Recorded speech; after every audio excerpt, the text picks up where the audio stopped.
Otro programa más de Eduardo Suaire. Hoy nos vamos a la Villa de Moya, al pueblo cercano aquí de la zona norte. Entre Garde y Guía tenemos pues el pueblo de las flores, el pueblo de la Villa de Moya, donde vamos a ver la exposición pues de un chaval de aquí de la zona norte. Así que con este paisaje de la iglesia de Moya, hoy Eduardo Suaire con el amigo Javier.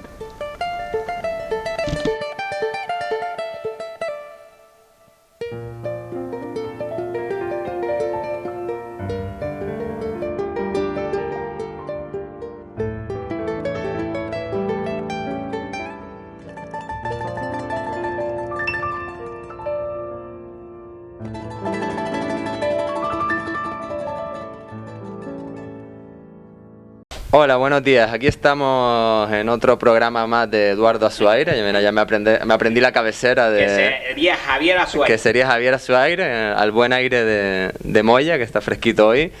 Y estamos en el Centro de Interpretación del Paisaje de Moya, este proyecto cultural que ha nacido hace como 2 o 3 años y del que nos va a hablar su coordinadora y gestora y casi la chica que vive aquí, porque esta es su segunda casa, Natalia de la Nuez, que nos va a contar un poco en qué consiste este proyecto del Centro de Arte de Moya. Buenos días, Natalia. Buenos días, Javier.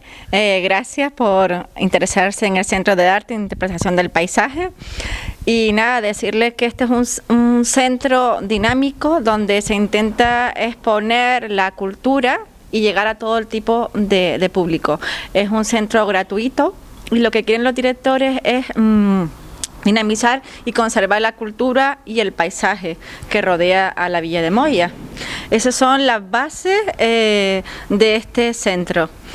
Este centro es una donación que han hecho los 2 directores del centro, son Juan Antonio de la Nuez, que es pintor y escultor, y su mujer Olga Artiles, que también es artista de tapices. Entre ellos, con su donación, su legado cultural, han hecho realidad este sueño artístico para el disfrute de todos los canarios. Y de las futuras generaciones. Y de ¿no? las Porque futuras generaciones. Teniendo en cuenta que estudiar arte en Canarias tiene el hándicap de que es un lugar sin museos, o tradicionalmente sin museos, esto me parece que es una labor de una generosidad enorme, ¿no? El haber brindado al pueblo de Moya y al conjunto de los canarios, ¿no? La posibilidad de ver arte aquí, de venir, además de acceder gratuitamente, ¿no? Es gratuito, evidentemente, sí. Me parece que es una labor bastante encomiable, ¿no? Y que dice mucho a favor de sus directores, ¿no? De Juan Antonio y de Olga.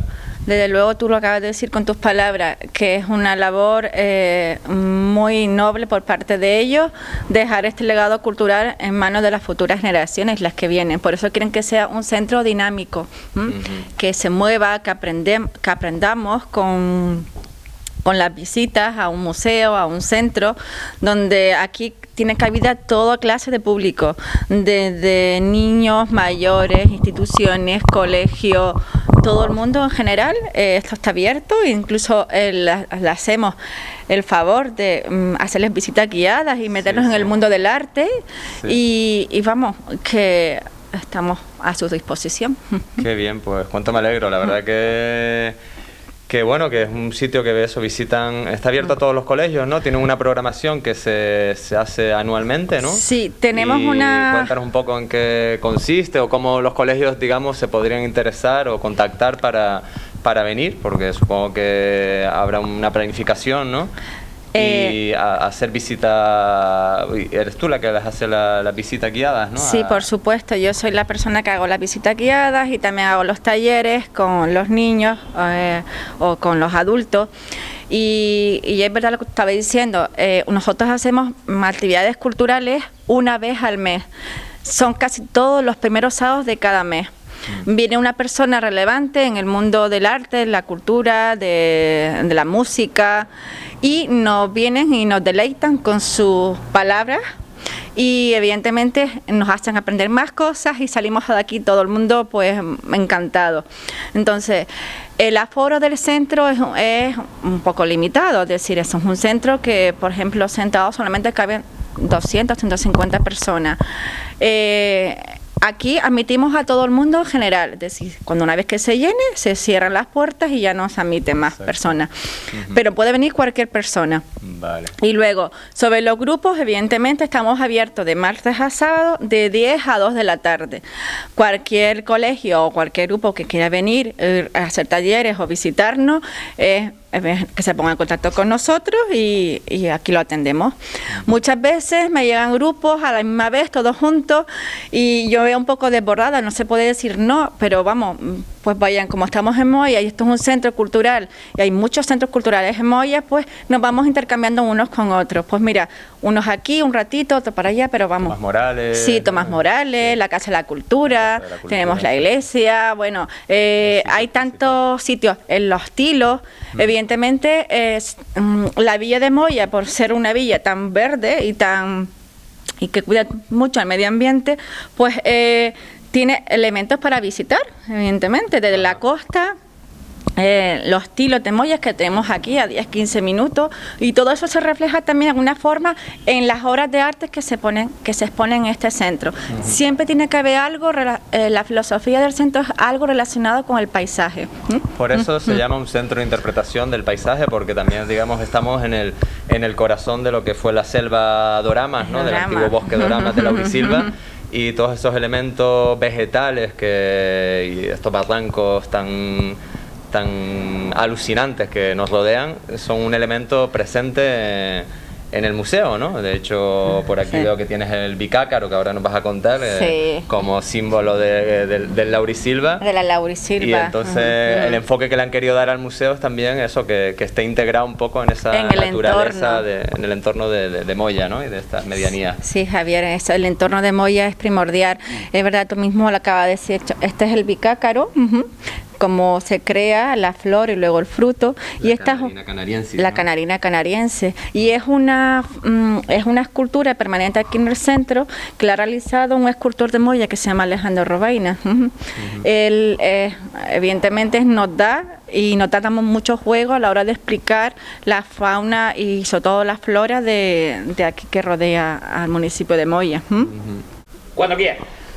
Pues bueno, Natalia, vamos a continuar esta visita caminada, que dice que las mejores experiencias y las mejores ideas se producen caminando, ¿no? Entonces te invito a que continuemos un poquito y nos vas contando un poco cómo fue la gestación de este museo. Bueno. Como la idea matriz de la que surgió, quién es su alma mater, bueno, que es Juan Antonio de la Nuez y Olga Artiles, su esposa. Y cuéntanos un poquito cómo nació. Pues bueno, ellos, evidentemente, Juan Antonio es muy conocido en el mundo de la psiquiatría, pero desde pequeño, desde los 14 años, siempre ha estado pintando. Juan Antonio siempre ha querido, aparte de su profesión, que lo conocen como psiquiatra y profesionalmente, desde los 14 años en adelante siempre ha estado con el mundo del arte. Vinculado al arte. Vinculado al arte desde aquí. Empezó aquí como de forma autónoma y Juan... aquí en Moya, pintando los barrancos, la geografía de Moya.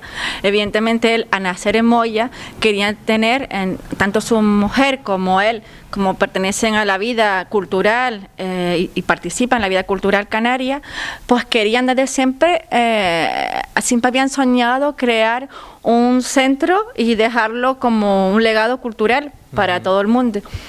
Y lo han hecho realidad, esto está aquí, evidentemente. Este es el resultado de un sueño que se va cocinando, digamos, sí, a lo largo de muchos años. Esto no es desde ahora, sino hace muchos años. Entonces, ellos querían que su centro estuviera aquí en Moya, primero porque él nació aquí y ellos tienen su casa y viven aquí en Moya. Además, donde ellos viven también le inspiran mucho el pintar, el meditar, el hacer tapices. Tienen un lugar privilegiado donde se puede ver la montaña, la costa. Moya para ellos es una fuente de inspiración inagotable, ¿no? Y evidentemente por eso el centro ha estado aquí en Moya. Y bueno, lo que sí te voy a comentar es que el logo del centro es este arbolito que vemos aquí. Y es el árbol que siempre ha estado aquí. Esto antiguamente era un edificio civil y era el juzgado de paz. Donde estamos hablando del igual siglo XVIII, XIX, o después de la conquista, o... Sí, después de la conquista, una vez que se distribuyeron las tierras, se cree que una de las casas más antiguas de Moya fue una de estas 3 casas que se unieron para formar este centro de arte. Lo han dicho los arquitectos que hicieron este proyecto, De acuerdo. Que posiblemente sea una de las casas más antiguas de la villa de Moya. Hasta algunos han querido decir, todavía hay que estudiarlo, que puede pertenecer a Beatriz de Bobadilla. Pero no tenemos datos ciertos. Lo que sí te puedo decir es que fue un edificio civil, lo verás dentro al pasar por el centro, con ese arco de medios puntos, donde estaba el juzgado de paz. Y aquí también estuvo la Guardia Civil, también fue uno de los cuartelillos de la Guardia Civil, incluso había un calabozo, que hoy en día es mi despacho. Que hoy en día es tu despacho, o sea, te tienen encerrada ahí en el calabozo. Sí, incluso decimos la misma puerta, esta puerta canaria, es muy específica porque las casas antiguas, las casas solariegas, siempre tenían una puerta canaria así y con el dintel.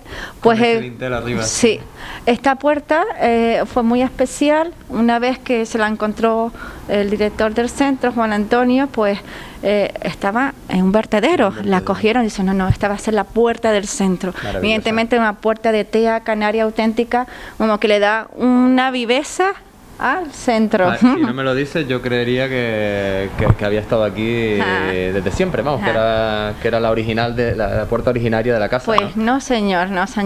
Esto es uno de los elementos, está integrada. Y luego fíjate también aquella pila, una pila que tenía el padre de Juan Antonio en su finca, y hoy en día nada, ahora pues recoge el agua de la lluvia, incluso ahora con estos tiempos pues se ha secado un poco, pero había aquí hasta una flor de mayo que salió ahí.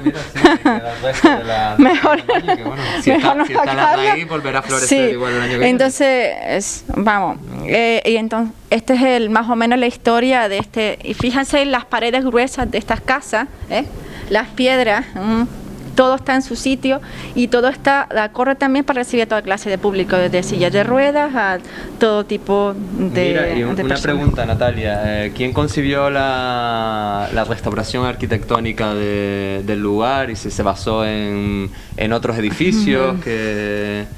Porque veo que queda, o sea, se respeta mucho lo que había, ¿no? Y al mismo tiempo queda la nueva construcción queda como muy integrada con la antigua, ¿no? Se superpone como si fueran una suerte de yacimiento arqueológico donde uno va viendo capas, pero con un respeto bastante presente hacia lo que había, ¿no? No se tapó todo y se echó cemento encima. No, esa era la idea de los directores, conservar los edificios tal cual era. Eran 2 arquitectos, su mujer, David y su mujer, que trabajaban aquí en el Ayuntamiento de Moya, y ellos trabajaron directamente con los directores para conservar la casa tal cual estaba. Aquí se luchó bastante para conseguir esto porque estaba muy abandonado. ¿Y la casa pertenece entonces al ayuntamiento? La casa es una donación que se ha hecho al Ayuntamiento de Moya. El Ayuntamiento de Moya nos ayuda bastante en la conservación y el mantenimiento de este centro, e incluso en difundir nuestras actividades culturales. Y de luego que le da un valor más añadido al municipio de Moya y a la villa. Absolutamente, sí. Cuando quieras. Pues nada, Natalia, entonces, ¿dónde estamos ahora? Este es tu despacho, evidentemente. Este es mi despacho, como verás, un despacho que desprende mucho arte. Mucha energía. Y mucha energía. Y tenemos aquí una obra, un tapiz de Olga el Musgo, obras de Juan Antonio, ese político. Sí. Y las rosas de Juan Antonio, también, de Juan Antonio, sí. Juan Antonio, evidentemente, al criarse en Moya y a vivir en Moya, su madre cultivaba mucho las flores y las rosas. Y verás en muchas pinturas de Juan Antonio, verás temas la rosa. Incluso él expuso en la Casa de Museo de Tomás Morales una exposición referente a las rosas de Hércules. Pero vamos, lo vemos aquí. El tapiz de Olga, el musgo, verás ahí un tapiz de alto liso con mucha fuerza y mucho color verde en todas sus facetas. Todo tipo de hilos, sedas, lanas, linos, algodones, y evidentemente Olga ahí usó el nudo turco para darle volumen, y es el musgo. Y como no, hace referencia a sí, aparte que te remite a todos esos elementos de la naturaleza, ¿no? Esos líquenes que ves en esos árboles profundos del laurisilva. Aquí tenemos la foto de Olga. Esta es una foto que le he pedido para explicarle a las personas cómo ella trabaja en su telar. Verán un telar de alto liso, con su urdimbre, con todo tipo de hilos que ella usa. Una vez que ella elige, da un paseo, por ejemplo, por la naturaleza, su forma de trabajar es así, y se mete en su telar, está inspirada, coge la cesta con los hilos y con sus manos, sin hacer bocetos, como lo haría su marido, ella con sus manos directamente empieza a trabajar el telar. Esa es su forma de trabajar, y esa foto explica claramente su forma de trabajar y su amor por el arte del tapiz. Por el arte del tapiz. Que se transmite. Es una foto increíble, ¿no? Sí, es una foto que transmite una paz, transmite lo que ella... Una especie de alegría del taller, ¿no? De los polos.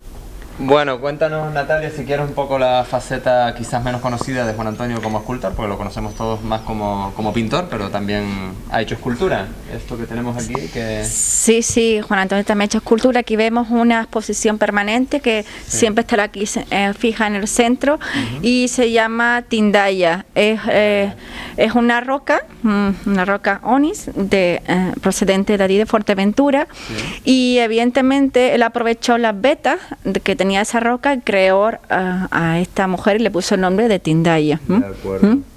Y esa obra está siempre ahí, entonces, ¿no? Va a ser una obra de momento, es parte del legado cultural del centro. Y además sé que tiene un cariño especial a esta... Porque Juan Antonio y Olga han donado su obra o gran parte de su colección, digamos, a este centro, ¿no? Sí, es que el centro está... Su obra a los fondos del centro. Los fondos del centro son lo que forman la Fundación Cultural sin ánimo de lucro de este centro. Es toda la obra de ellos. Es la obra de ellos. Toda la obra de ellas. Desde sus cuadros, sus esculturas, a sus tapices. Eso es lo que ayuda a mantener el centro, evidentemente. Sí. Bueno, Natalia, pues continuamos un poco este paseo por el Centro de Arte de Moya, y cuéntanos dónde estamos ahora, que esta es la entrada, la primera sala, ¿no?, de entrada. En estos momentos pues estamos entrando al centro. Vemos que es una de las salas que tiene el centro, pero es una de las salas que, si te fijas, conserva los techos a dos aguas de madera como antiguamente. Fíjate los gruesos de las paredes, y aquí lo único que se ha intentado conservar es poner un poquito, evidentemente transformarlo en parte de como una sala dispositiva, poniéndole pladur. Y el techo y el suelo de parqué, para convertirlo para poner exposiciones. Lo que sí decirte que este centro aquí antiguamente Moya era muy húmeda y había muchas acequias, y delante del centro pasaba una acequia, y detrás de ahí donde está ese tapiz blanco monocromático había una pila donde se cogía agua. Hoy en día está cerrada, era un pilar donde se venía a recoger el agua. Ahora pasamos a la otra sala. Fíjense este arco, que ya nos dice que vamos a entrar en la sala principal del centro. ¿Y esto qué es? ¿Piedra de cantería de Arucas? ¿O no? Sí, esa piedra se un supone poco que gris azulada me recuerda a la cantería de Arucas, no sé. Esto es típico, sí, de la cantería de Arucas. De todas formas, esta piedra está aquí y se ha intentado conservar desde el principio. Sí. Como fue un elemento, un edificio civil, evidentemente es arco de medio punto, Sí. nos indica de alguna forma que estamos entrando en lo que antiguamente fue el juzgado de paz. El juzgado de paz. Y bueno, aquí tenemos la sala Un principal. edificio con cierta solera, ¿no? Sí, con cierta solera, aquí donde ponemos también las sillas para hacer los eventos una vez al mes y donde tienen lugar los eventos. Eventos a los que me gustaría hacer un llamamiento desde aquí porque realmente vale la pena el nivel, como decías antes, de la gente que viene, Desde luego. críticos de la talla de Jonathan Allen, Ángeles Alemán o Juan Bordes, el último artista que pasó por aquí, no sé. Y tú también, evidentemente. Yo también. Ajá. Sí. Y trato de no perdérmelas en la medida en la que... La verdad es que yo se lo recomiendo a la gente que le gusta el arte y a la gente que no tenga ni idea tampoco, pues una forma de empezar a introducirse en el mundo y empezar a entender más el mundo del arte, de la cultura, porque aquí se habla desde pintura hasta cine, literatura, medio ambiente, mesas redondas sobre el medio ambiente, incluso... también el mundo mucho espiritual, que le gustan mucho a los directores. Sí. El año pasado vino Pablo Dor, que es un teólogo y escritor, y la verdad que tuvo mucho éxito.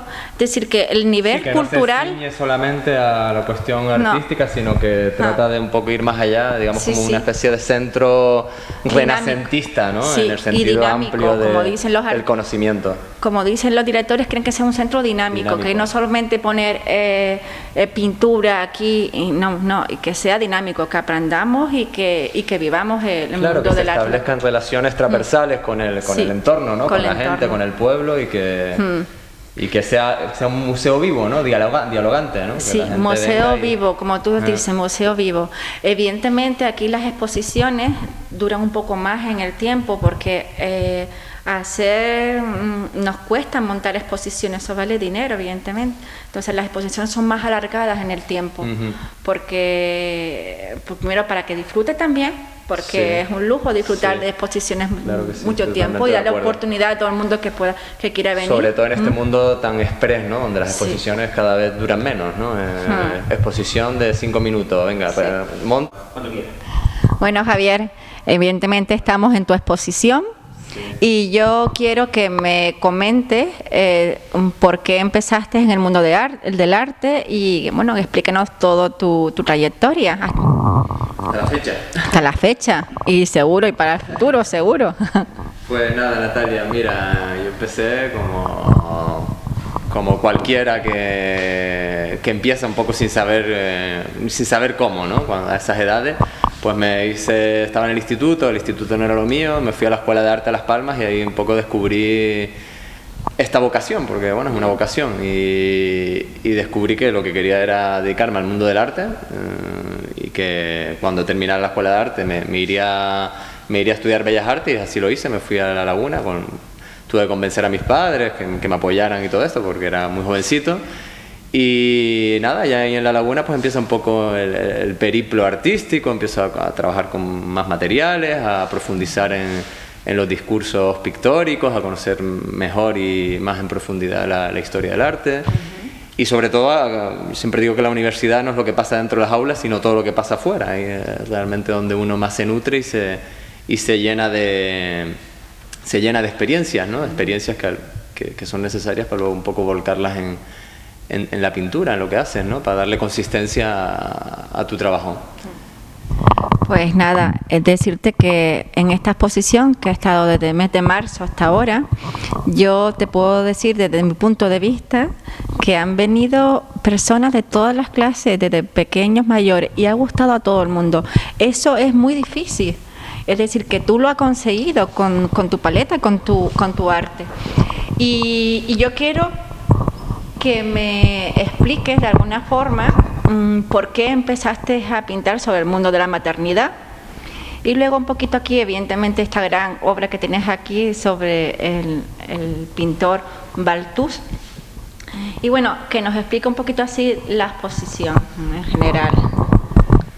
Pues el tema, bueno, te voy a hablar primero si quieres, de esta obra de Balthus, porque esto, digamos que un proyecto artístico que hice en Francia y que duró aproximadamente 2 años, sí, hasta 2011 o algo así, y con una artista y amiga franco-española, Isabel Marín, y bueno, después de estar haciendo un máster en Valencia y tal, quería cerrar un poco el capítulo de Valencia y probé a irme a Francia y tenía ganas de trabajar con Isabel. Ya había hecho algunas exposiciones de intercambio que ella había organizado o comisariado, ¿no? Con artistas españoles y franceses. Los españoles íbamos a Francia y los franceses se exponían en España con la Diputación de Cuenca y determinadas instituciones un poco implicadas y tal. Y ya entonces me conocían, y aprovechando ese terreno que ya estaba un poco hecho, ¿no? Pues me lancé para allá y le dije de hacer algo juntos, y con una beca de la Universidad Politécnica de Valencia. Primeramente me fui en el verano del 2009 y empezamos a trabajar sobre esta artista, Bartusz Klosowski de Rola. Es un pintor de origen polaco-francés, como bien sabes, que nació con el siglo, nació en 1908 creo, y murió en el 2001 ya nonagenario. Voy una primera vez, que es este verano del 2009, y al año siguiente tengo la inmensa fortuna de obtener una beca del Ministerio de Cultura para artistas en París. Entonces me alojo en la Cité Université de París. Allí me dan un estudio para que trabaje, y me dedico a investigar un cuadro que siempre me había llamado muchísimo la atención, que es precisamente este que tenemos aquí a nuestra espalda, el pasaje del comercio de San Andrés. El proyecto es bastante más grande que eso, porque Isabel estaba al mismo tiempo pues haciendo un cortometraje sobre una de las musas de Bartusz en Borgoña, Frédéric Tisson, que vive todavía a día de hoy. Estuvo en Italia un poco siguiendo las huellas del pintor como director de la Villa Médicis, que había sido durante 17 años. Hay que decir que Bartusz tuvo la suerte de estar auspiciado bajo el ala del ministro de Cultura Marlot, que fue un gran ministro de la Francia de Charles de Gaulle, y que ayudó muchísimo se echa de menos a esos ministros hoy en día, ayudó muchísimo a los artistas, ¿no? Un mecenas. Un mecenas, era todo un mecenas. A Chagall lo puso también a hacer. Y como te decía, pues mientras Isabel realiza este cortometraje y realiza una serie de fotos, pues yo voy y me instalo en París y me dedico un poco a estudiar esta obra, el pasaje del comercio de San Andrés. Y tras muchas lecturas y un poco viendo lo que los críticos de arte, sobre todo Jean Clair, que es como el crítico oficial de Bartusz, habían escrito sobre esta obra para mí tan enigmática, ¿no? Y tan extraña, ¿no? Siempre me había chocado mucho este cuadro. Pues trato un poco de hacer arqueología, ¿no? De ponerme a levantar capas y a ver qué hay detrás, ¿no? Qué hay detrás de esa llave dorada que se ve en el frontis de esa fachada de esa casa. No sé, muchos elementos, ¿no? que se ven en el cuadro, que yo quería saber un poco de dónde salen. Y sobre ese cuadro pues hago una revisión pictórica, ¿no? Lo que yo llamo un ready-made. Por eso esta exposición se llama ready-made, porque el ready-made es lo que ya está elegido, lo que ya está juzgado, lo que parto de ese tesoro iconográfico que es la tradición pictórica occidental, para generar nuevos espacios significantes, articular nuevos sentidos, ¿no? En torno a lo que todos hemos visto, ¿no? Porque yo pienso que ver es haber visto, ¿no? Es tener esas imágenes ya en la retina, y con eso trato de hacer algo. Pues yo solamente te voy a decir una cosa, que de luego con tus cuadros, con tus elementos pictóricos que has añadido a los cuadros, estos elementos, todos hemos aprendido, y lo has conseguido, hemos aprendido sobre Bartusz, evidentemente, y sobre parte de procesos de la historia, es decir, que nos ha metido de lleno. Sí. Y ahora sí que me gustaría que dijeras de estos cuadros que tienes aquí sobre el pintor polaco-francés Bartusz, que me dijeras ¿qué elementos pictóricos te han motivado a poner algunos detalles en el cuadro y por qué? Por ejemplo, a mí se me ocurre varios, pero yo creo que tú me lo digas. Sí, bueno, es un cuadro, como te decía, el cuadro original de Balthus es rico en lecturas, ¿no? Y por eso había que leer al poeta, amigos de Balthus, a Pierre-Jean Jouve, a Jean Clair, evidentemente, porque era de rigor, pero bueno, a gente coetáneos suyos, ¿no? Albert Camus, toda esa gente que escribieron sobre Balthus y escribieron sobre esa época, la época de... Ese no deja de ser un cuadro del horror, ¿no? Del horror de la Segunda Guerra Mundial, del horror de la Revolución Francesa, de... Pero no lo has transmitido como horror, porque no veo sí hay elementos, pero no lo veo decirlo. Lo haces de una forma sutil. Una vez que te metes en la historia, lo haces de una forma sutil. Pero lo cantas la esencia de los momentos históricos que han pasado por esa calle. Sí, eso es una calle que, bueno, al principio yo me pongo a buscarla por todo París como un loco, porque bueno, tampoco yo conocía tanto París, había estado de visita y tal, pero no lo conocía así como para saber dónde se ubicaba este espacio, ¿no? Yo no sabía si eso era un espacio de la imaginación, si era un no lugar o un cuadro que él se había inventado, el pintor, o realmente existía. Entonces luego llegué a la conclusión de que existía y me puse a buscarlo. Cuando lo encontré, a medida que me fui documentando, me di cuenta aprendí que ese había sido lo que llamaban ellos el haut lieu de la Revolución Francesa, es decir, el epicentro donde se dieron cita todos los acontecimientos importantes de la Revolución, entre ellos la construcción de la guillotina, el café La Procope, uno de los cafés más antiguos de París, que data de 1600, donde se daban cita Danton, Robespierre y los revolucionarios, ¿no? Y también Balzac y La Fontaine y otros hombres de letras de esa época. Y bueno, esos fueron más tarde, fueron del 19, pero bueno, para decirte que ese es el epicentro en materia revolucionaria. Por ahí se pasó casi todo, ¿no? Donde yo vivía. Y entonces, aprovechando la coyuntura y como ya habíamos acordado con el ayuntamiento y estamos en colaboración con los agentes culturales de la región y con el Museo Roland, que era donde se hacía la exposición, pues hicimos de forma paralela la presentación de nuestro trabajo en homenaje a Balthus, ¿no? Y tuvimos la inmensa suerte de contar con la presencia de su viuda, la condesa Setsuko de Rola, y su hija Harumi. Y bueno, vino la televisión francesa y tuvo un impacto mediático bastante importante, salimos en prensa y a la gente le gustó mucho y para mí fue toda una experiencia de la que aún a día de hoy, como decía, sigo aprendiendo cosas, ¿no?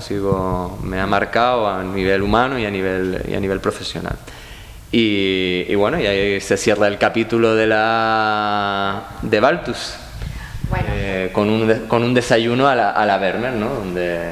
Porque quizás esa también la leche, el embarazo, ¿no? La producción de la leche materna, el estado de buena esperanza, ¿no? Esa redondez, pues no sé, me recordaba un poco también a la lechera, ¿no? Y la leche no deja de ser un símbolo de la abundancia, de la fertilidad, seguimos, Javier, explícanos estos cuadros, esto que vemos aquí. Bueno, un poco más en la misma línea, es otro guiño, otra revisión de un cuadro de Vermeer, que yo llamo la espera o el WhatsApp, ¿no? La espera en el cuadro de Vermeer es una mujer que está leyendo una carta, ¿no? Una carta que le manda a su esposo, que imagino que está en algún país lejano, y ella está embarazada esperándole, ¿no? Y yo lo traigo un poco, lo llamo el WhatsApp porque hoy ya pues las cartas ya no han dejado de existir y entonces la gente pues se manda WhatsApp. Bueno, a mí uno de los cuadros que más me gusta de esta exposición es este de aquí. ¿Sí? ¿Y eso? Sí. ¿Por qué? Pues tu forma de pintar, Javier, me encanta esa paleta que tienes, ese color de la mantilla que lleva Begoña, cómo refleja lo guapa que está la mujer también, con el pelo recogido, rizado, tú reflejándote y captando ese momento. Es decir, que es un cuadro que a mí me llena en particular. Sí. Pues mira, me alegro que lo digas. A mí también es un cuadro que me gusta bastante, no sé, tiene algo... Este no es ningún guiño como los otros a ningún artista conocido, pero yo tenía esa ganas de hacer... introduce un poco el elemento espejo, que como bien sabes es omnipresente en mi trabajo. En tu obra, sí. Porque el espejo es una superficie enmarcante, el espejo es generador de realidad, multiplica la realidad, crea todo ese juego, toda esa danza especular, ¿no?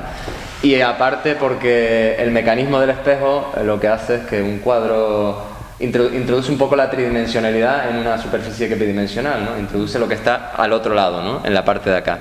Y ese motivo de reflexión filosófica entre lo que está dentro, lo que está fuera, lo que se ve, lo que no se ve, es algo que en mi pintura siempre está presente y se puede ver, ¿no? Quizás me viene de formación profesional, de tesis. Nos hace pensar. Sí.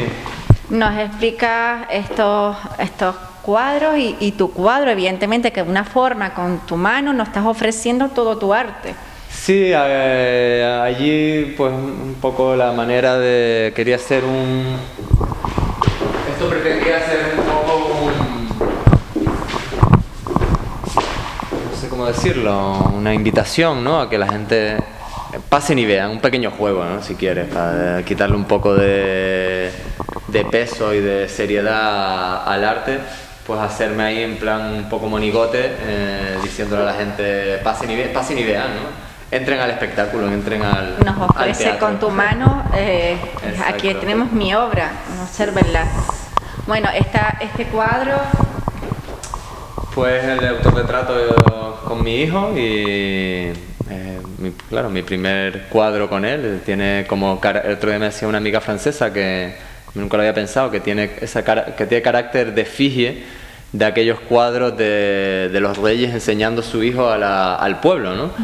Pero bueno, yo veo más bien una especie de ternura, de concentración en el niño, ¿no? De arropamiento, que de cosa napoleónica de aquí está mi primogénito, adórenlo o algo así, ¿no? No tiene nada que ver con eso. Pero bueno, fue una lectura que ella hizo, le venía a lo mejor de algún cuadro, eso es lo bueno de los cuadros, que están abiertos a la interpretaciones. Y aquí tenemos uno que el otro día le pregunté a Begoña cuál era de los cuadros que más así le llamaba la atención de esta sala y ella me comentó este. Sí, pues sí, yo sé por qué. Es un guiño a Freud, a Lucian Freud, que es un pintor que yo adoro. Y adoro no lo siguiente, ¿no? Como se suele decir hoy en día. Porque es un pintor de la piel, es un pintor descarnado, ¿no? Que no idealiza, que no busca lo bucólico, lo pastoril, ¿no? Busca un poco más el desgarro del ser humano, la soledad. Y quería, ¿no? Yo que la maternidad no fuera solamente esta cosa como bonita, sobada, maravillosa, encantadora de cuento de hadas, ¿no? Sino que además está la otra parte, que es el dolor, que es la clínica, que son las vías, que es el sufrimiento, ¿no? Y que eso también está ahí, ¿por qué no mostrarlo, ¿no? Entonces creo que por esa parte, porque es un poco más desgarrador, aunque ella se le ve serena, pero está llena de cables, está monitorizada, tiene como una carga dramática que a lo mejor los otros no tienen porque son más hedonistas o están más... Y bueno, y este último, que es más... Creo que es un poquito más actual que ese. Sí, bueno, pues un poco también experimentando en la imagen, en la composición. Pues fíjate que cogí una imagen del WhatsApp porque sus hermanas están fijo mandándose WhatsApp de Begoña con el niño, mira Begoña, claro, ahora la novedad, ¿no? Y fue una imagen de WhatsApp que me gustó y digo, mira, voy a hacer un cuadro de aquí, no tiene más historia, no tiene más trascendencia. Pues me encanta. Es el cuadro en sí mismo, es como...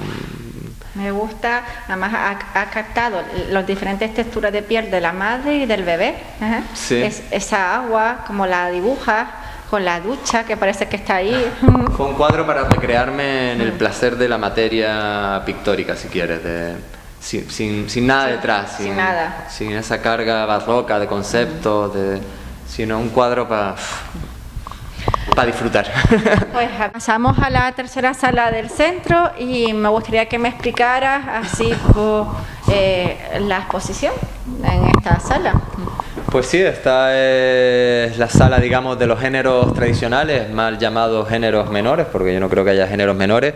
Eso era la época donde la pintura era pintura religiosa o mitológica o de historia, y el resto de géneros pues eran considerados menores, ¿no? de segunda categoría. Y bueno, ahí después tenemos el interior con figura, el paisaje, el bodegón, toda la pintura de género, ¿no? Que se llama tradicionalmente. Y pues son un poco cosas así, una miscelánea de trabajos, ¿no? Que quería mostrar de diferentes épocas. Pues aquí tenemos a mi sobrino Yarel, el cuadro que yo le regalé, saliendo del marco, ¿no? Por esa... Siempre trato de ahondar un poco en la idea en esas ideas, ¿no? Quizás metapictóricas, ¿no? En esa lectura metapictórica de los límites, ¿no? El marco como espacio como corte ontológico que decía Víctor Stoichita, que permite corte ontológico que permite la imagen, porque si no hay corte todo se desborda, y si todo se desborda no hay imagen, no hay sentido, ¿no? El marco es el que construye el sentido, ¿no? Y ahí pues hice un trompeloil de un marco que yo pinté, un marco ficticio, donde el niño se sale. Un traspantojo, se puede como decir. Un traspantojo, es lo mismo, sí. Trompeloil es en francés, sí. Y traspantojo es en italiano. Y aquí seguimos. Aquí esto es un interior con figura, un retrato de familia, es bastante antiguo, ya del año 2007. Y bueno, que lo hice cuando vivía en Valencia, estaba por allí, en una de las visitas de mi hermano. Pues hicimos una comida familiar y esa foto, no sé, me gustaba y tal, y quise pintar esa escena cotidiana. En esa época yo trabajaba mucho en los relatos interiores, el interior doméstico, relatos de la vida cotidiana, ¿no? Y un poco porque eso me llevaba quizás a la pintura holandesa del 17, ¿no? A Vermeer, a Frank Hals, Frank Hals es anterior, pero toda esta pintura flamenca de interior burgués, ¿no? Que todo ese relato de interior que me interesaba mucho, me sigue interesando, pero bueno, en esa época época más, ¿no? Estaba metido de lleno. Bueno, a mí me gusta, fíjate, este cuadro, ¿sí? Por la forma que tienes de pintar esas copas, esa forma de ver la comida a través de las copas, para mí es increíble. Bueno, aparte de que el cuadro en sí también, pero eso a mí me da... me gusta, es decir, me transmite tu forma de pintar y tu forma de ver, como tú ves también la pintura. Sí, ¿no? Y hay algo como de misterioso, porque hay alguien que falta ahí, hay una silla que está vacía. Decía Baudelaire que lo común, lo cotidiano era lo menos común, ¿no? Porque en lo cotidiano hay mucho misterio, si uno se para a pensar, ¿no? Y esa gente que no se relacionan entre sí, que no hablan, que mira cada uno en una dirección diferente, hay como un momento de tensión, ¿no? Algo está pasando. Me gusta esa idea del antes y el después, el cuadro quizás como momento como nexo, como momento de unión entre un antes y un después, eso que decía Hopper, ¿no? En una relación, ¿no? Como si fuera un fotograma de una película y tú solamente tienes un fragmento. Te tienes que inventar o te tienes que imaginar o suponer lo que pasará después y lo que pasó y lo que había pasado antes, que hizo que se llegara hasta aquí, ¿no? Es decir, lo captado. Esa cosa quizás cinematográfica, ¿no? Me interesaba también del interior. Esas relaciones y tal. Pues Javier, siguiendo lo misterioso, explícanos este cuadro. Pues sí, porque tiene también como algo de misterioso, ¿no? Ella mira fuera del cuadro. ¿Qué estará pasando? Pues no lo sabemos. Quizás lo sé yo solamente o ni siquiera yo.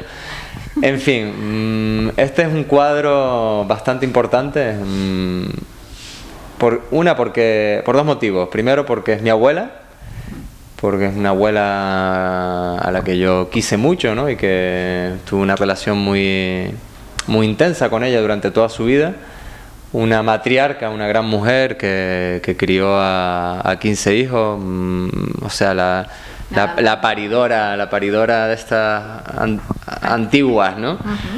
Con una vitalidad increíble hasta el final de sus días y siempre enamorada de los suyos, muy defensora de su familia y vamos, una mujer con mayúsculas, ¿no? Entonces yo le había prometido que cuando terminara la carrera le iba a hacer un retrato y como lo prometió es deuda, ella no le gustaban las imágenes, de hecho sus fotos y tal, ella siempre las escondía, la tenía metida en los cajones, no quería tener nada expuesto de ella, su imagen, su foto, debe ser una cosa también de la gente de antes, ¿no? Que tenían una especie de rechazo así a la imagen y tal. Y entonces yo un día fui y le hice una sesión de fotos y tal, y me volví a Tenerife, estaba en Tenerife en aquella época, casi no le hago la foto porque me costó sangre y sudor, y al final, pues eso, cuando volví de Tenerife le traje el cuadro ya terminado, ella ni se acordaba, y bueno, no sé si le encantó el gesto, pero claro, imagínate, si no le gustaba poner fotos pequeñas de ella, imagínate cuánto menos un cuadro. Ella era bastante iconoclasta en ese sentido, ¿no? Ya, pero se lo había hecho. Entonces lo escondió en su habitación y lo puso en su habitación donde ella dormía. Y con tan buena suerte y ahí un poco voy a hacer la conexión con el espacio, con el museo y con Juan Antonio de la Nuez. Juan Antonio era amigo de la familia, y entonces él en esa época sabes que le gustaba mucho pintar a plein air y salía por ahí con su caballete y pintaba, y le encantaba esa zona de las medianías de Caideros, ¿no? Muy inspiradora. Sí, muy inspiradora. Y entonces iba por allí a visitarles, tomaba un café y tal, y entonces un buen día pues mi abuela le dijo, pues mira que te enseñe el retrato que me regaló mi nieto y tal. Y parece que a Juan Antonio le gustó mucho, y a partir de ese momento, bueno, yo estaba fuera y tal, y cuando llegué me contactó, dijo a alguien de mi familia que me pusiera en contacto con él, y fue un poco que cuando me propuso si quería, me habló de este proyecto y tal, me contó un poco cómo había surgido, cómo había ido creciendo y que si quería hacer algo y tal, y yo, pues me encantadísimo. Para mí es todo un honor que alguien como Juan Antonio de la Nuez y Olga me hayan invitado a exponer en un espacio así, más cuando acabo de llegar, de estar por fuera, un poco aún desubicado, ¿no? Porque cuando estás pues 16 años casi, como llevaba yo, fuera de la isla de Gran Canaria, cuando llegas estás un poco perdido, y aterrizar aquí pues ha sido para mí pues lo mejor que me ha podido haber pasado. Así que aprovecho para darle gracias a todo el equipo, a la dirección, a ti evidentemente, porque estás aquí todos los días al pie del cañón. Nada, yo soy la que doy vida a este centro y me encanta, así que para mí ha sido un placer tener tu exposición, y la verdad hemos aprendido mucho, y vamos, y espero que te sirva de lanzadera para seguir conociéndote, porque yo creo que tú no te vas a parar aquí, tendrás otros proyectos y vas a seguir. Sí, de aquí hay que continuar. No se puede uno parar, Natalia. Pues Javier, explícanos este cuadro, que creo que es algo especial para ti. Sí. Este cuadro, de hecho, Natalia, si quieres que te diga la verdad, estoy como reconciliándome también con esta tierra, y cada día me gusta más y estoy más enamorado del paisaje. No obstante, la montaña de Galdar para mí siempre ha sido un icono, porque vivo enfrente a ella, y creo, si no tengo 2 discos duros llenos de fotos de Galdar, desde que tengo cámara fotográfica, no tengo menos, ¿no? Pues eso, que para mí esta montaña de Galdar y de Guía también, ¿no? Es un icono, bueno, de Galdar y de Guía, porque está claro que pertenece a los dos municipios, y ha sido motivo de controversias históricas, y no queremos que los de Guía y los de Galdar se sigan peleando por una montaña, a pesar de lo hermosa que es, ¿no? Ese volcán que tenemos ahí.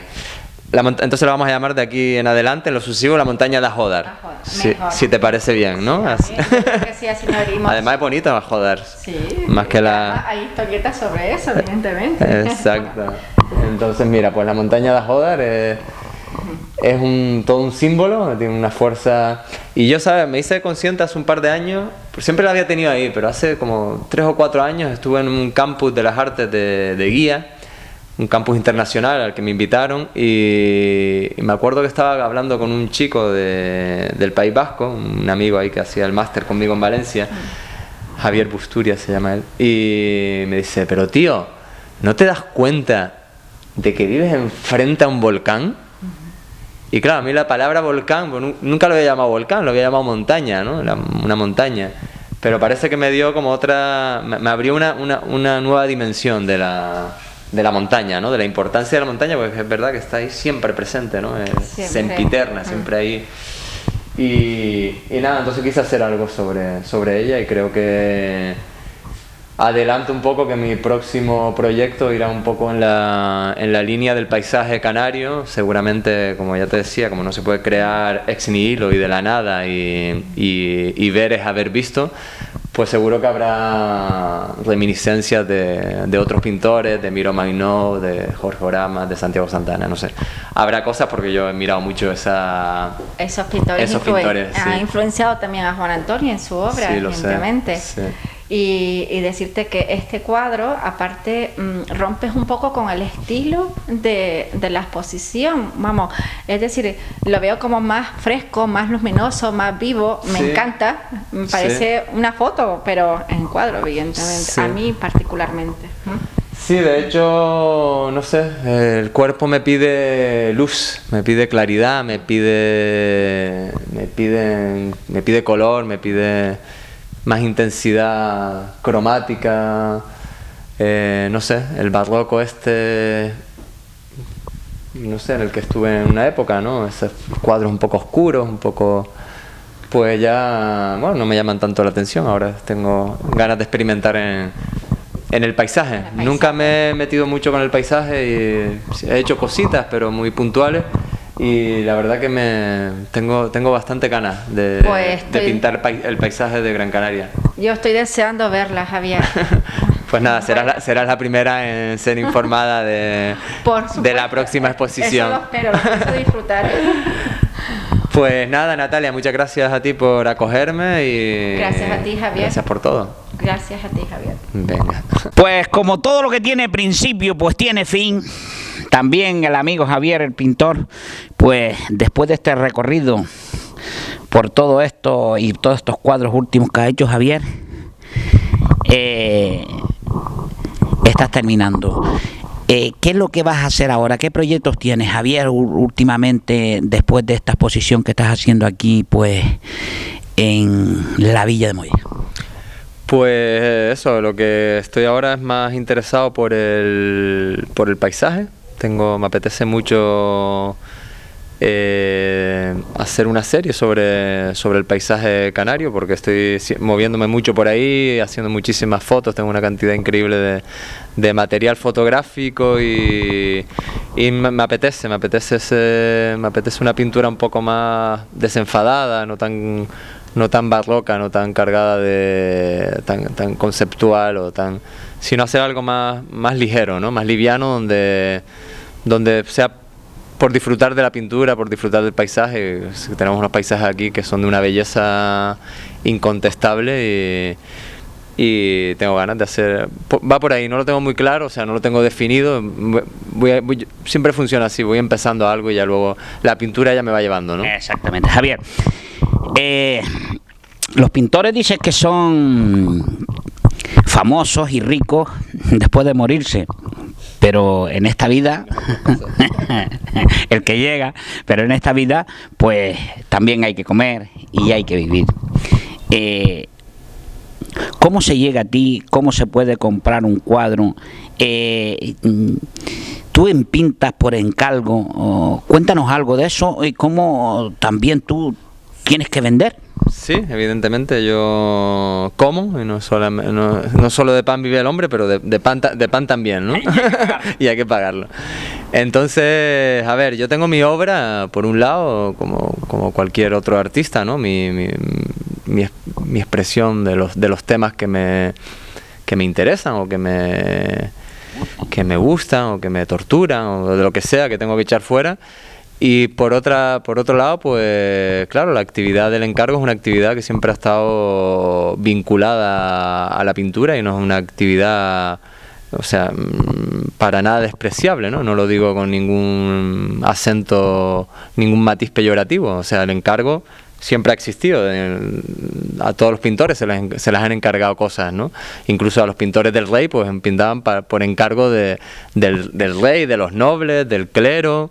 Entonces, bueno, el encargo es lo que da de comer al artista, porque luego tu obra, bueno, la vendes o no la vendes, pero el encargo siempre te garantiza, digamos, pues es un sustento, ¿no? ¿Y qué hago como encargo? Pues cualquier cosa que me pidan, Vamos a ver, Javier, retrato hasta un paisaje o no sé, lo que sea, lo que se te ocurra, en cualquier soporte, incluso en un muro en tu casa si lo que te apetece es un mural, lo que me diga un poco lo que quiera el cliente, y yo luego pues no es solamente ir a hacérselo en plan mercenario, ¿no? De hazme esto, sino tú me dices lo que quieres. Y tú me aconsejas. Y yo te aconsejo, yo te doy ideas y después entre los dos hacemos un poco lo que tú quieres, pero sin que me deje de pertenecer de alguna manera a mí, en el sentido, te explico, porque esto es un poco a lo mejor complicado y la gente no sé, puede parecer una chulería, pero no lo es, ¿no? Que se reconozca mi obra y mi seña, ¿no? Mi pincelada o mi sello artístico, ¿no? Que no sea... Que cuando tú lo veas, sea lo que sea, reconozcas que es mi estilo, que soy yo el que está detrás, ¿no? De acuerdo, Javier. Yo suponiente, como tú sabes que yo pues soy un profano en estas cosas, para aclararlas, a mí me gustan las cosas blanco y negro. Yo sé que hay un montón de grises, pero a mí me gusta el blanco y el negro. Y hay tantos grises. Suponiendo, por poner un ejemplo, yo quiero que tú me hagas un cuadro. Y de tanto por tanto, y que me pintes a mí, o que pintes a mi mujer, o que pintes a mi hijo, que pintes tal. Tiene que ir alguien a posar allí, o con una foto, o podría arreglar eso. Otra pregunta que te hago: yo quiero que en mi casa, pues tú en una pared que tengo allí muy tal, quiero que me pintes allí, pues yo qué sé, la familia. Eso se podría hacer. Todo se puede hacer, y me alegro que me hagas la pregunta, porque como te decía, un artista, o sea, conociendo las leyes fundamentales, con las nociones fundamentales del dibujo y de la pintura y tal, puedes hacer cualquier cosa, da igual, ¿no? Lo que digamos que eso son, con esas herramientas puedes enfrentarte un poco a todo, ¿no?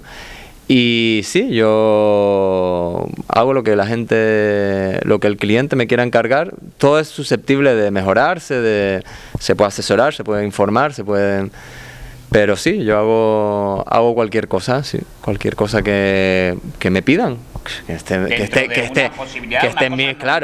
mis manos, claro, que esté en mis manos. Sí, eso sí, lo que quería decir es que me gusta ser yo el que lo hago todo desde el principio hasta el final. O sea, no me vale o no me gusta, hago excepciones, pero no me gusta que me veas con una foto y me digas hazme un retrato de esta foto, porque a lo mejor una foto así, tamaño carnet, donde no se ve nada, que no da testimonio del parecido. Fotos, ¿no? Claro, y el parecido que es muy psicológico, ¿no? Depende de tantas cosas, depende de la pose, depende de la luz, depende del enfoque, depende del encuadre, depende de todas las técnicas que usa usted. Entonces, desde que tú te pones desde que alguien me hace un encargo, pues ya mi cerebro está trabajando en eso, ¿no? Mi ojo pictórico se activa y ya estoy pensando en pintura, y cuando voy a tu casa y pienso dónde quiero situarte, dónde me gustaría que estuvieras, converso un rato contigo, no sé, me gusta tener ese trato primero para saber a quién le estoy haciendo el trabajo y a quién voy, en este caso, a retratar, ¿no? Conocerlo un poco, saber cómo es, si es tímido, si es extrovertido, y para eso pues unas imágenes son mejores que otras, ¿no? Entonces... Yo te pido, suponiendo, por poner un ejemplo, yo quiero que vayas a mi casa y me digas, Javier, yo quiero pintar este cuadro de mi madre allí o de mi hijo allí. Tú podrías ir y aconsejarme y me vas a cobrar por eso o por eso no me cobras, y después te digo, mira, quiero que me pintes el cuadro. Entonces llegaríamos a un acuerdo por ir decirme lo que se podía hacer allí. No te cobro nada. Altruistamente, Javier, un café sí. Sí, hombre, si me invitas a un café por lo menos por el viaje, te lo agradecería, pero no, yo estoy dispuesta a aconsejar a quien quiera, ¿no? Sobre lo que quieren poner, no quieren poner. Al final, también gastarse un dinero en arte representa un desembolso para la gente, y yo entiendo que tienes que estar seguro de lo que quieres, ¿no? Porque aparte que es una cosa que la vas a tener ahí toda la vida y la vas a estar viendo toda la vida, y durará 500 años, ¿no? Pasarán otras generaciones y todavía estará esa obra ahí, pues entonces con eso no se juega. Yo quiero que algo que dure tanto en el tiempo, incluso que nos va a sobrepasar a todos, ¿no? En el tiempo, pues que esté... Que bueno, también te sientes un poco en deuda con los que vienen detrás, ¿no? Exactamente. Que los que vienen detrás, pero ¿qué coño es esto que hicieron aquí? ¿A quién se le ocurrió? ¿Quién era el pintamonas este? Sí, hombre, pero de eso hay, tanto en iglesias y en miles de sitios. Sí, hay de todo en la vida. Javier, ¿cómo se podría llegar a ti? ¿Cómo, si alguien que nos ve, que nos oye, pues llegaría a ti un teléfono, pues un email, yo qué sé, dinos algo, cualquiera quiere llegar a ti y quiere decir, coño, yo quiero que este muchacho, este pintor me haga esto, o que me dé un consejo para esto, o que me restaure esto que está complicado. A mí he restaurado cosas en Francia, mira, no me acordaba de eso, pero me acuerdo que me pagaron, y además bastante bien, porque yo no soy restaurador oficial, yo no he hecho... Hice una asignatura de restauración que era obligatoria en la carrera y tal, pero bueno, no tengo conocimientos sobre el tema, son bastante mínimos, ¿no? Y me pagaron por restaurar un cuadro, un francés, que en París y tal, que un cuadro bastante grande, y el tipo se quedó encantado con la restauración que hice, y me lo pagó bastante bien, que yo casi me daba hasta cierta congoja de... Creo que me dio, no sé, 300 euros, y yo había estado una hora allí, una hora, porque era una restauración, bueno, tenía un par de se había craquelado y tenía un par de desprendimientos de pintura, y entonces lo que hice fue pintar un poco encima. No hice una restauración como la haría un restaurador, cuidado, porque no soy restaurador, pero le hice una cosa que él quería que fuera así un poco rápida. Era un cuadro que tampoco tenía un valor de museo, no era una obra de arte, pero se quedó muy contento y me lo pagó bien, y entonces, mira, pues también podría restaurar cosas, no es algo que me eche para atrás. Teléfono. Eso lo dejamos a los restauradores. Exacto. El teléfono mío es lo digo mirando para la cámara, para que... despacio, vocalizando. Y harto para que se oiga y se vea claro. Sí, el teléfono es el 671 32 66 17. Ese es mi teléfono móvil. Y luego mi página web, que además la acabo de actualizar, y por eso estoy contento, porque está incluso toda la obra de esta última exposición aquí en el Centro de Arte e Interpretación del Paisaje está ya subida, y nada, allí la pueden ver, aunque es mejor que vengan a verla aquí en vivo y en directo. Y la página web es www.javierjiménez todo seguido .info. www.javierjiménez todo junto .info. Esa es mi página web. Ahí tienen mi mail, tienen mi número de teléfono, mi página Facebook. Vamos, estoy en todos los portales de visibilidad posible de la nueva tecnología. Pues señores, como todo lo que tiene principio, pues tiene fin. Este programa también de Eduardo Azoire ha llegado a sus términos finales con el amigo pintor aquí, el amigo Javier, y también con la señorita pues que nos ha acompañado, nos ha enseñado el museo, este bonito museo que está en Moya, en la villa de Moya. Es donde se compra también los bizcochos de Moya, que así se conoce mejor, y los turrones de Moya, así. que sin nada más, como yo siempre termino, ahí los quiero ver, pórtense bien, aunque Javier, portarse más es mejor.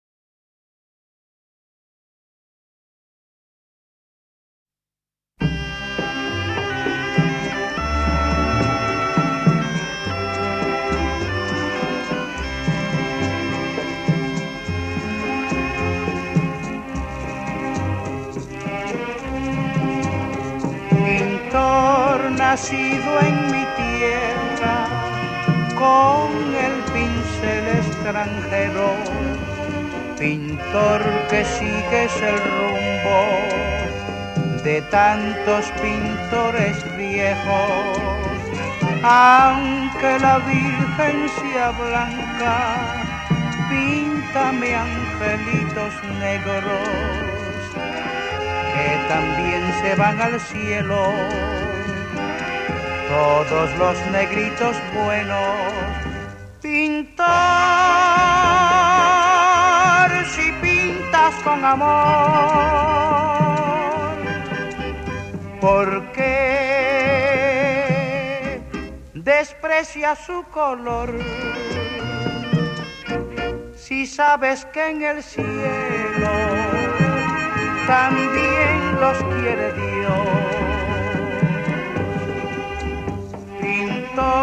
De santos de alcoba, si tienes alma en el cuerpo, porque al pintar en tus cuadros te olvidaste de los negros.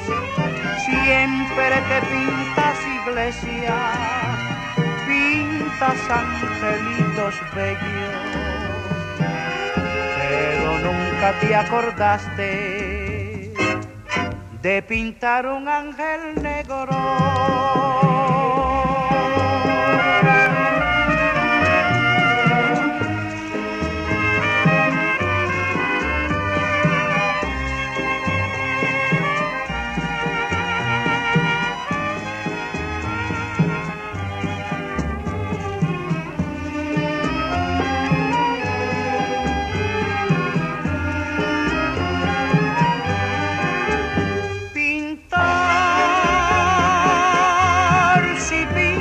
Con amor, ¿por qué desprecias su color? Si sabes que en el cielo